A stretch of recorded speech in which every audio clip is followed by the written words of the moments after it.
Hi అండి. ఇవాళ మేము టెర్రస్ గార్డెన్ కోసం అని చెప్పేసి ఇలాగా కిచెన్ వేస్టేజ్ ఉంటుంది కదా, దాన్ని మొత్తము ఇలాగ మేము స్టోరేజ్ చేసుకున్నాము ఒక బకెట్లో సెపరేట్గా.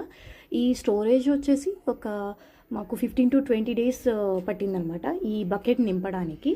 సో మేము ఇప్పుడు ఏం చేయబోతున్నామంటే, ఇందులో నుంచి వాటరు ఆటోమేటిక్గా లీక్ అయ్యి ఉంటాయి కదా, సో ఆ లీకేజ్ వాటర్ని మేము మళ్ళీ సపరేట్గా ఇలాగ పక్కకు పోసుకుంటున్నాం అనమాట.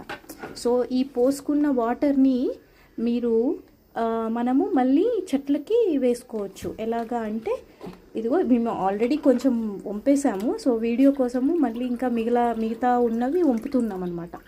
ఈ బకెట్లో మేము ఆల్రెడీ వంచి పెట్టుకున్నాము. సో ఇలాగా వచ్చేస్తుంది.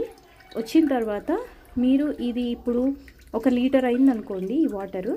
ఈ లీటర్కి మళ్ళీ ఒక 4 లీటర్స్ లాగా మేము ఇంకా ఎక్స్ట్రా వాటర్ యాడ్ చేసుకొని దాన్ని మేము చెట్లకి ఇదర్ స్ప్రే అన్నా చేసుకోవచ్చు, లేకపోతే చెట్లకి డైరెక్ట్ రూట్స్లోకి మనము వాటర్ లాగా పోసేయచ్చు అనమాట.